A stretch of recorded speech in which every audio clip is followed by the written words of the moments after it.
તો મિત્રો, ઘણા સમયથી મીડિયામાં કિંજલ દવે અને ધ્રુવીન શાહની સગાઈને લઈને અલગ અલગ ચર્ચાઓ થઈ રહી છે.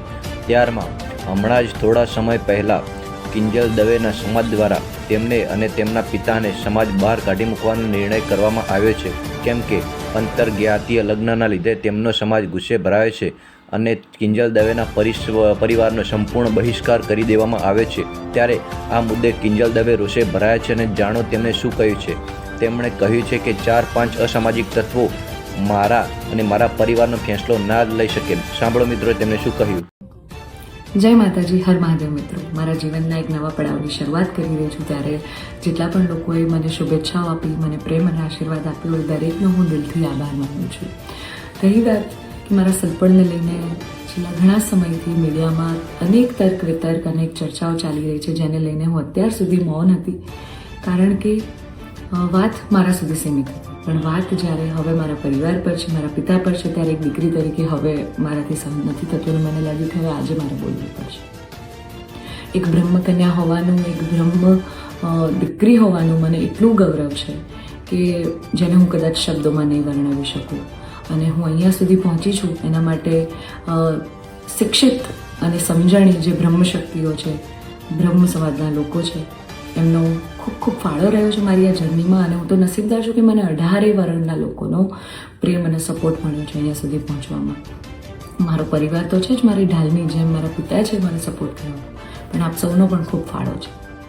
પરંતુ કહેવાતા સભ્ય અને મોડર્ન સમાજમાં જ્યારે અમુક 2-4 અસામાજિક તત્વો છે જે લોકો અત્યારે પણ દીકરીઓ માટેના રૂલ્સ અને રેગ્યુલેશન નક્કી કરશે કે દીકરીઓનું લિમિટ ક્યાં સુધી હોવી જોઈએ. દીકરીઓને ફ્લાય કરવા માટે પાંખો મળી છે, એને વીંજવાની અને એને કાપવાની વાતો છે. આ બધી દીકરીઓ અત્યારે તેજસ જેવી પ્લેનો ઉડાઈ રહી છે, યુદ્ધ કરી રહી છે, રણ મેદાનમાં છે, સંસદમાં છે, વિજ્ઞાન અને ટેકનોલોજીમાં છે. હમણાં ઓપરેશન સિંદૂર જે થયું એમાં 2 દીકરીઓએ લીડ લઈને આપણને પૂરા દેશને ગૌરવ અપાવ્યું.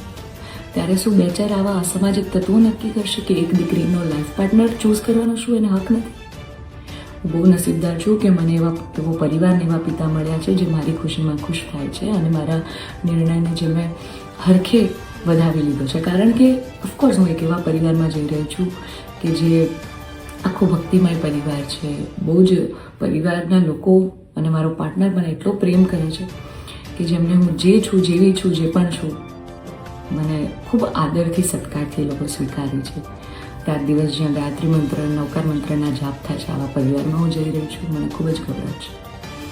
એટલે હું તમામ બ્રહ્મશક્તિઓ, સમજણી અને શિક્ષિત જે લોકો છે, બાકીના લોકોના મગજમાં નહીં ઉતરે કદાચ આવા, પણ જે લોકો શિક્ષિત છે, સમજુ છે, એ લોકોને નમ્ર વિનંતી કરું છું કે આવા 2-4 જે અસામાજિક તત્વો છે ને, કે જે દીકરીઓની પાંખોને કાપવાની વાતો કરી રહ્યા છે, પ્લીઝ એને સમાજમાંથી દૂર કરો. નકર આપણો સમાજ ક્યાંયનો નહીં રહે. તમે દીકરીઓનું સારું જ કરવા માંગતા હોય ને તો દીકરીઓના શિક્ષણ માટે વાત કરો. નાની નાની દીકરીઓ પર જે બળાત્કાર થઈ રહ્યા છે એના માટે વાત કરો. દીકરીઓની પ્રતિભાને આગળ લાવવાની વાત કરો. ચલો, આ બધી પ્રતિભાને બધું તો મોડર્ન વસ્તુ થઈ ગઈ. હજી જૂના 18મી 17મી સદીના કુરિવાજો આપણા સમાજમાં ચાલ્યા આવે છે. હજી કેટલા બાળ લગ્ન થાય છે આપણને બધાને ખબર છે. સાટા પ્રથા ચાલુ છે જેની પીડિત હું પણ છું, તમને બધાને ખબર છે. દીકરીઓના પૈસા લેવામાં આવે છે. અલા, દીકરીઓને તમે ઘૂંઘટામાં રાખો છો અને તમે એમ કહો છો કે અમે દીકરીઓનું સારું કહેવા માંગીએ છીએ. એક બાજુ દીકરીઓ તેજસ જેવી ફ્લાઇટો ઉડાઈ રહી છે, આર્મીમાં છે, નેવીમાં છે, અને એક બાજુ દીકરીઓ ઘૂંઘટામાં છે. એના પરથી જ ખબર પડી જાય છે કે ક્યાં કેટલો વિકાસ છે. હું દરેક બ્રહ્મ શક્તિઓને, બ્રહ્મ આગેવાનોને નિવેદન કરું છું, આજીજી કરું છું કે આવા અસામાજિક તત્વોને સમાજમાંથી હટાવો. જેટલા પણ લોકો હવે મારા પરિવાર વિરુદ્ધ કંઈ પણ પોસ્ટિંગ કરશે, કમેન્ટ કરશે, એમના વિરુદ્ધ હું કાયદેસરના પગલાં લઈશ. કારણ કે એક દીકરી તરીકે, બ્રહ્મકન્યા તરીકે, જ્ઞાતિના નીતિ નિયમો પ્રમાણે જ્યારે હું ચાલતી હતી ત્યારે નાતના જ કોઈક લોકોએ મારા પરિવાર પર ચીટ કર્યું, અમને અંધારામાં રાખ્યા. એક દીકરી એક સગપણમાં હોય અને તો પણ બીજી સમાજમાં ક્યાંક લગ્ન કરી લે, તમને 2-2 વર્ષ સુધી છુપાવે, તમને ક્યાંય નહીં. તો જ્યારે આ આફત આવી ત્યારે મેં નક્કી કર્યું કે ભાઈ હું આ રિલેશનમાં નહીં રહું. મેં મારા પરિવાર માટે સ્ટેન્ડ લીધું. અને કોઈ છોકરાને શું, જ્યારે પરિવાર માટે અને મારા પિતા પર જ્યારે વાત આવશે ને ત્યારે હું ભગવાનને પણ છોડવાની તાકાત ધરાવું છું. એ દીકરી છું હું. બરાબર છે. એટલે આપ સૌને નમ્ર વિનંતી છે કે જેમ દેશની દરેક દીકરીઓ પોતાના જીવનની શરૂઆત કરે છે એમ મેં પણ એક શરૂઆત કરી છે. આને પહેલાં તો કોઈ વિશેષ મોટો મુદ્દો બનાવવાની જરૂર નથી.